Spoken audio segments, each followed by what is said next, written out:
terhormat tim pelaksana PKM ya, tim pelaksana pelatihan kepada masyarakat bimbingan pelantikan bagi kelompok rentan remaja di Kota Pontianak, Dr. Hasan PD dan terhormat Dr. Rizka Nugraha SI, yang terhormat Dr. Isyatul Nadia. Semoga amin. Dan semua mahasiswa ini ya. Karena kebetulan di sini tidak asing, ada banyak mahasiswa Muhammadiyah, saya baru tahu. Tahunya anak DPT PAUD ternyata biologi ada kimia.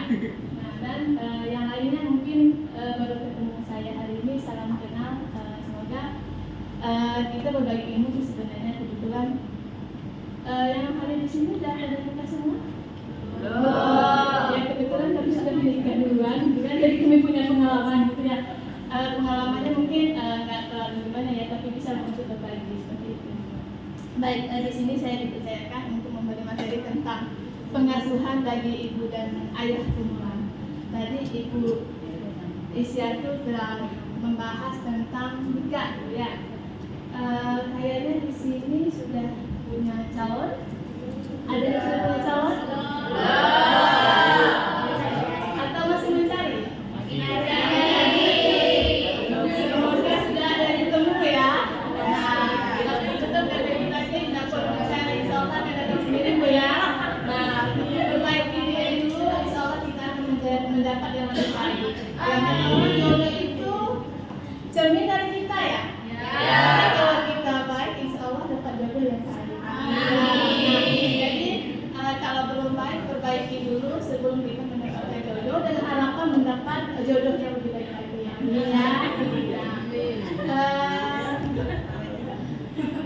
Tapi sebenarnya dia punya cowok atau cewek kan ya? Ya, alhamdulillah. Baik kalau seperti itu.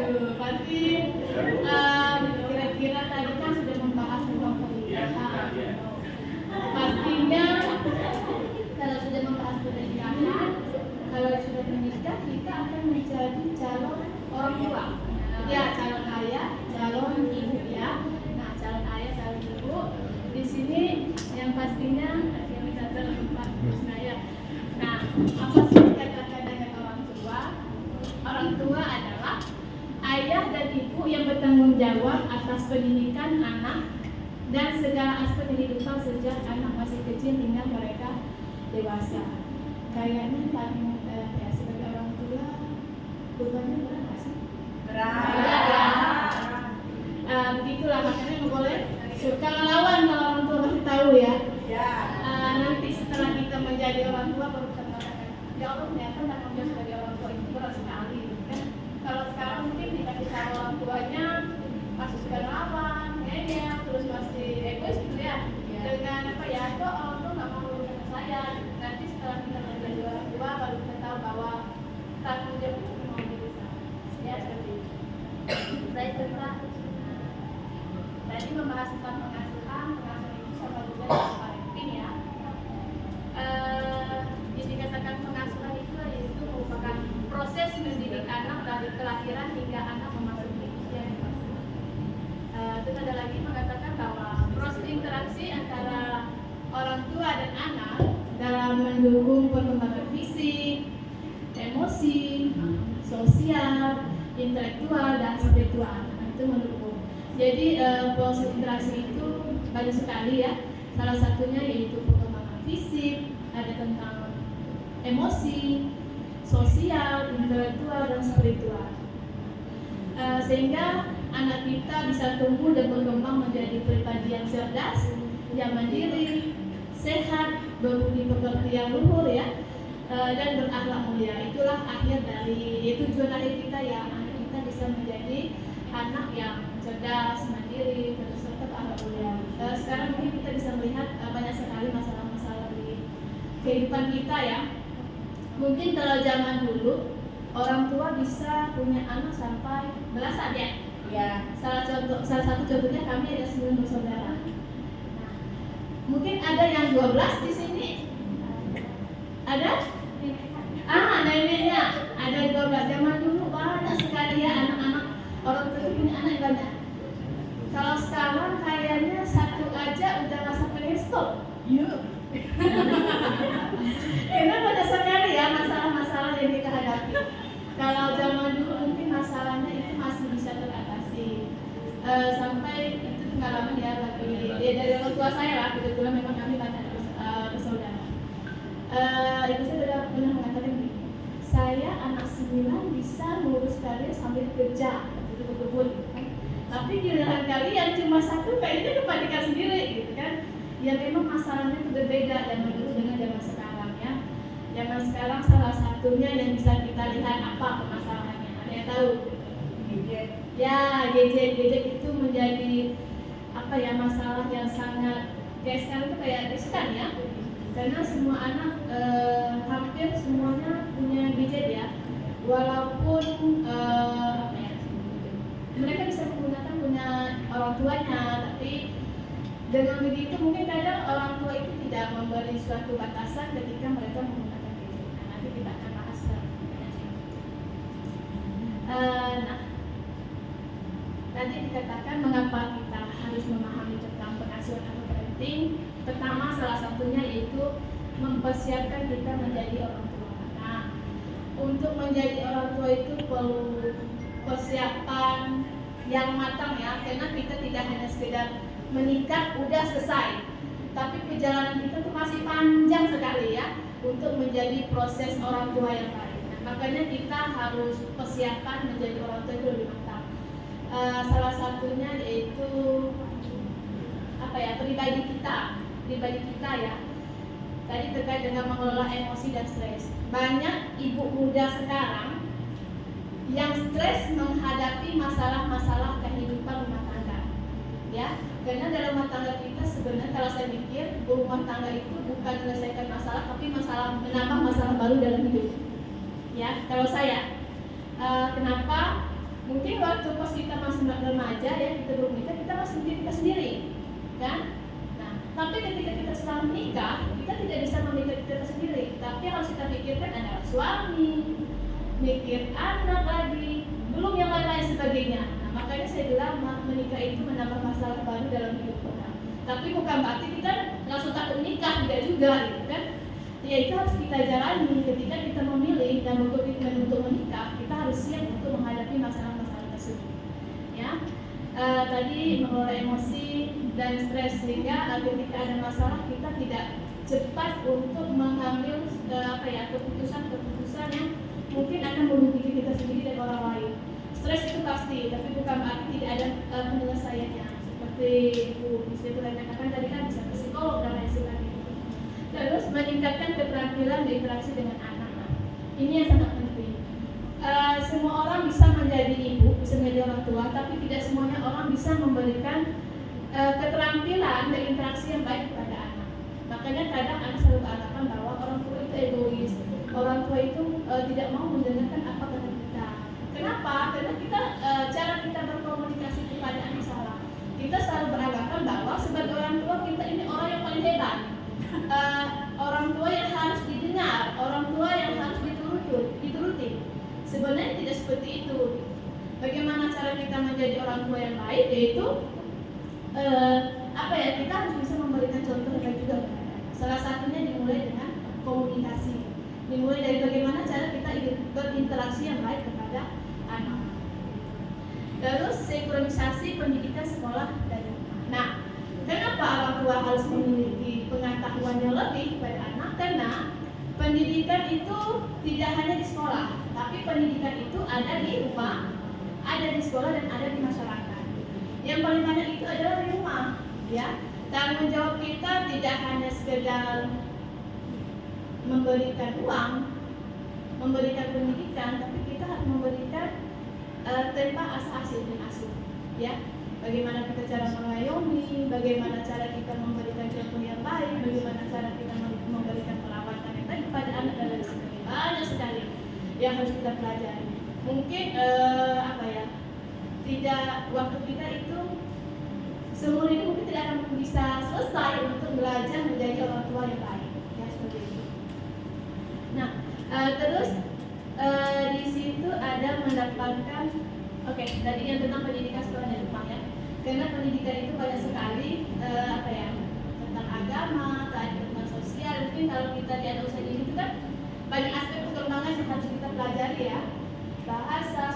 personal, mungkin apa ya, kognitif, motoris, semuanya harus kita ajarkan. Ya mungkin kalau zaman dulu orang tua kita yang pada orang-orang pada umumnya ya, pada awalnya mereka tidak selalu memperlihatkan apa teorinya. Tapi sekarang kita ya mau nggak mau harus melihat teori karena kita sudah mendapat ilmunya. Dan apalagi kalau kita ya kuliahnya di pendidikan Al-Azhar ini, mungkin lebih ke pendidikan ya, pendidikan pada umumnya semuanya pasti akan membahas tentang bagaimana cara pola asuh, bagaimana cara mendidik, bagaimana cara mengajar kan ya. Karena kita calon pendidikan kita juga harus mengetahui atau menguasai tentang pendidikan anak seperti itu. Terus mendapatkan perspektif baru tentang pola asuh pengasuhan. Nah, ini nih kita harus apa ya? Harus berkembang. Ya kayak tadi kan saya bilang kalau zaman dulu mungkin pola asuhnya berbeda, tapi sekarang pola asuhnya akan berbeda lagi. Ya sesuai dengan tuntutan zaman. Ketika kita tidak bisa apa ya? Tidak bisa mengikuti alur, maka kita akan ketinggalan. Nah, kayak sekarang. Zaman dulu mungkin anak tuh tidak pernah mengenal gadget. Tapi sekarang kita mengenal gadget. Kalau nggak dikasih nanti anak itu marah, nangis, tantrum. Terus kadang mereka dia kasih juga kadang anak-anak yang lain pada pakai dia enggak. Nah itulah kadang yang untuk titik kelemahan orang tua ya.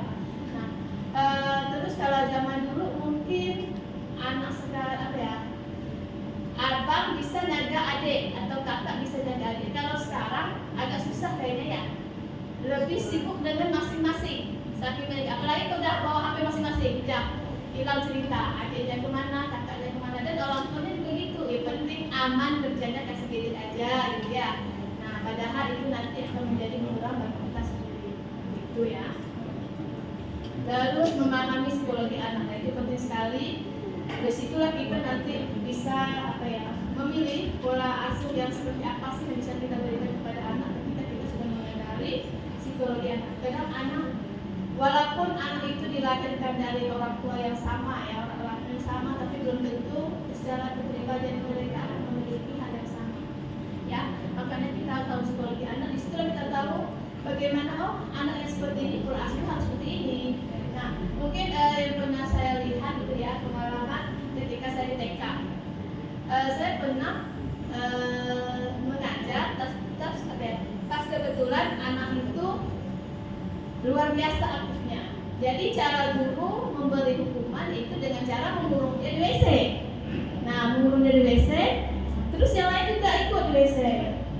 Lalu kawannya nangis, yang satu nak, kenapa kamu nangis? Kalau saya udah biasa dari guru mama di WC, jadi tidak masalah. Kita main naik aja ya. Nah, kenapa? Karena dia biasa pola asuh seperti itu. Nah, kan kalau kita diberi seperti itu, ya mungkin anak itu perlu dikasih pengertian, memberikan pemahaman, diberikan kasih sayang. Karena kalau dihukum seperti itu sebenarnya bukan membuat anak jerah, malah membangkang, kan? Nah seperti itu. Karena dia udah tahu dah, apalagi dikit-dikit dihukum WC, paling dikit-dikit apa. Jadi dia melampiaskan ya kalau di WC ngapain ya? Gak ada air, dia main air, gitu kan? Atau mungkin ada sabun, dia udah main sabun, bisa jadi kan? Nah karena dia akan mencari aktivitas-aktivitas lain yang bisa membuat dia ya salah satu menghilangkan stres dia. Jadi anak itu bisa, dan beranggapan bahwa anak itu tidak tahu bagaimana cara apa ya membuat dia itu menghilangkan sesuatu kekesalan dia dengan cara yang lain itu bisa. Nah, terus memahami karakter anak tadi udah ya. Terus membangun pola komunikasi yang terbaik. Pola komunikasi yang terbaik itu memang penting ya yang harus kita apa ya pelajari. Karena dengan komunikasi yang baik, insya Allah anak itu akan bisa mengerti. Terus membangun keluarga yang sehat dan bahagia itu pasti ya. Nah, karena itulah kunci utama biar kita menjadi keluarga yang sakinah mawaddah warahmah yang menjadi anak yang baik. Oke, nah tadi sekarang jenis-jenis pengasuhan. Mungkin yang pernah kita dengar banyak sekali ya jenis-jenis pengasuhan ya. Nah, saya di sini membahas 4 karena yang 4 ini yang sering kita lakukan ya, yang sering terjadi di kita. Salah satunya yaitu pengasuhan otoritatif. Nah, pola asuh otoritatif dikenal juga dengan pola asuh demokratis ya. Mungkin pola asuh teman-teman di sini berbeda ya. Kita nggak tahu ya itu bagaimana ya pola asuhnya. Mungkin nanti kalian bisa oh ternyata saya ini termasuk pola asuh demokratis yang diberikan orang tua kepada kita. Sekarang kita bahas ya. Pola asuh demokratis ini adalah jenis pengasuhan ini mengutamakan komunikasi dua arah antara orang tua dan anak. Nah, orang tua dengan pola asuh otoritatif selalu berusaha untuk mendukung, terus memberi responsif, mendengarkan sudut pandang anak, terus menciptakan rasa kesadaran pola pada anak dengan menjelaskan setiap aturan secara bijak. Nah, itu yang dikatakan dengan pola asuh demokratis. Kira-kira kalau pola asuh yang seperti ini enak gak ya? Enak ya? Nah, kenapa enak? Apanya? Ya, lebih memberikan kebebasan ya. Tapi kita tetap diberi batasan, kan? Terus orang tua selalu merespon apa yang kita mau. Tapi bukan berarti apa yang kita minta semua diturutin, tidak, gitu kan? Tapi lebih ke apa ya? Memberikan suatu kebebasan kita untuk mengeluarkan pendapat. Salah satunya mungkin memilih sekolah.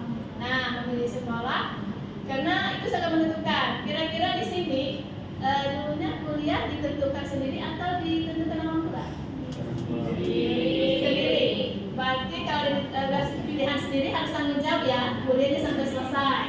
Nah, seperti itu kan. Ya, alhamdulillah yang di ujung sana ada yang lebih suka ya. Udah selesai itu mah. Nah, makanya siap-siap untuk mencari calon kan. Nah, calon pendamping kan, calon apa kan. Nah, terus menciptakan rasa kesadaran dengan menjelaskan setiap aturan yang bijaksana. Ya, bijaksana. Jelas? Ada dalam rumah tangga itu bukan berarti kita nggak boleh bikin aturan ya. Harus ada aturan dalam rumah tangga. Ada aturan anak kepada ibu, orang tua ya. Ada aturan mungkin ayah kepada ibu, terus ibu orang tua kepada anak. Nah, kalau nggak salah dulu pelajaran Pancasila itu ada tentang aturan-aturan yang diberikan kepada orang tua atau anak. Nah, seperti itu. Nah, yang kedua yaitu tentang pola asuh otoriter. Nah, pola asuh otoriter ini adalah menerapkan pola asuh yang memiliki kontrol yang sangat tinggi terhadap anak.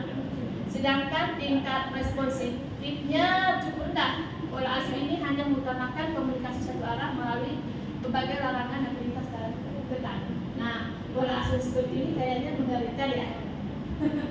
Jadi kadang kita bingung mau apa nggak dibolehkan. Banyak sekali aturan-aturan yang diberikan orang tua secara ketat, tapi kadang dia tidak memberikan alasan kenapa kita tidak boleh, kan? Cuma dilarang, tapi dia tidak diberikan suatu alasan. Kira-kira kalau seperti ini kesal nggak sih? Kesal ya? Ya. Mungkin orang tua punya alasan tertentu kenapa dia memilih. Banyak kekhawatiran mungkin yang ditakutkan orang tua sehingga dia memilihkan aturan seperti ini. Apalagi kalau sekarang yang banyak sekali kayak pelecehan seksual kan. Nah, kekerasan banyak sekali yang ditakutkan orang tua sehingga mereka memilih pola asuhnya seperti ini. Karena dia takut gitu kan. Kalau zaman dulu mungkin yang harus dijaga anak perempuan. Tapi sekarang bukan hanya anak perempuan ya, tapi anak laki-laki juga harus dijaga. Banyak sekali kejahatan yang tidak hanya bagi anak perempuan yang dikorban, tapi anak laki-laki juga. Baik, terus pola asuh parenting tentang permisif, yaitu orang tua dengan pola asuh permisif ini cenderung memprioritaskan kenyamanan anak, ya, sehingga mereka akan bersikap layaknya teman kepada anak. Terus anak yang menerima pola asuh ini juga jarang mendapatkan aturan yang ketat atau hukuman. Nah, ini berbahas dunia, tapi tidak terkontrol ya, bahaya juga kalau seperti ini. Sebenarnya kalau kita bisa memodifikasi antara pola asuh yang satu dengan yang lain itu lebih bagus, kan? Boleh lanjut Kak? Terus, ini pola asuh yang membiarkan. Nah, di sini terkesan pola asuh ini lebih memberikan batasan yang tegas terhadap anak, tapi tidak memperhatikan kebutuhan anak. Nah, di sini orang tua itu lebih bersikap acuh, ya, acuh atas kebutuhan anak. Boleh selanjutnya Pak?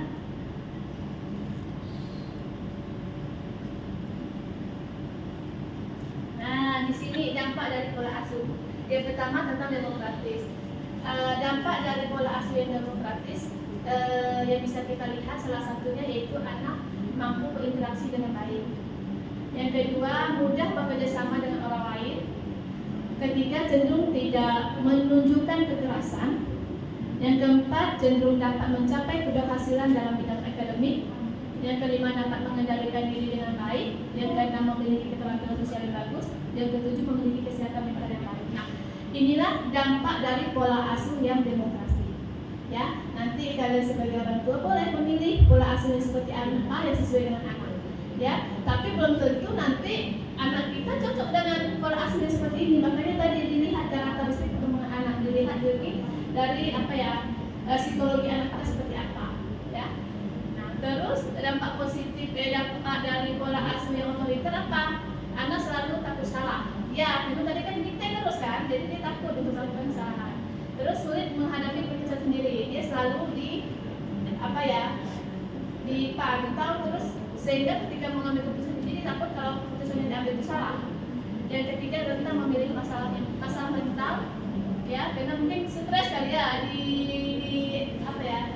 dikasih tahu terus apa? Kita kan ada merasa tidak nyaman ya ketika kita harus dipantau, terus harus didikte, terus akhirnya kita bimbang untuk melakukan apa-apa. Nah, jadi larinya ke mental, gitu kan. Nah, terus teknik tidak berani mengungkapkan pendapat, ya, terus cenderung kesulitan mencapai nilai akademik yang memuaskan, merasa rendah diri dan tidak mandiri, terus sering menunjukkan banyak masalah dalam berperilaku, contohnya berbohong. Mungkin salah satunya untuk dia bisa itu dia harus berbohong untuk menutupi hal-hal yang salah. Karena salah satunya tadi dia nggak berani ngomong, ya. Akhirnya ketika dia melakukan kesalahan, dia nggak bisa cerita. Nah, ketika ditanya dia harus berbohong untuk menyelamatkan diri sendiri. Nah, ini dampak dari pola asuh permisif. Yang pertama, dia tidak mandiri. Yang kedua, memiliki kontrol diri yang kurang baik. Yang ketiga, cenderung egois dan mendominasi, ya. Terus tidak memiliki tujuan, tidak dapat mengikuti aturan, terus berisiko lebih besar menghadapi masalah dalam hubungan interaksi sosial. Nah, itu yang pola asuh permisif. Kalau yang membiarkan, pola asuhnya dampaknya bisa kurang percaya diri, terus tidak mampu mengatur emosi sendiri, terus memiliki risiko lebih besar terkena gangguan mental. Yang selanjutnya itu cenderung merasa rendah diri dan lebih impulsif serta terlihat tidak bahagia. Ya, nah itulah nanti yang bisa kita lihat dampak dari pola asuh. Ya, mungkin ini yang kita lihat. Kita nggak tahu kenyataan di lapangan mungkin akan berbeda, ya. Tapi setidaknya kita punya gambaran ketika kita memilih pola asuh yang seperti ini, dampak yang harus kita lakukan adalah seperti ini. Sekarang sebelum menjadi orang tua, kita bisa mengira-ngira nanti kira-kira kalau saya punya anak apa yang harus saya lakukan. Nah, itu sudah menikah, sekarang akan mencari calon orang tua, ya. Jadi kita harus siap dengan kondisi seperti itu. Jadi tidak hanya sekedar menikah sudah selesai, tapi perjalanan kita masih panjang, ya. Karena kita harus mendidik anak itu sampai dewasa sehingga menjadi anak yang berakhlak karimah. Selesai, ya. Oke. Oh, ini ya faktor mempengaruhi pola asuh. Pertama, kepribadian orang tua, ya. Yang kedua, pola asuh yang diterima orang tua. Ketiga, agama dan keyakinan. Yang keempat, pengaruh lingkungan. Itu sangat besar sekali, ya. Terus pendidikan orang tua, usia orang tua, jenis kelamin, status sosial ekonomi, kemampuan anak serta situasi. Ya. Oke, mungkin dari saya itu aja. Semoga dapat bermanfaat, ya.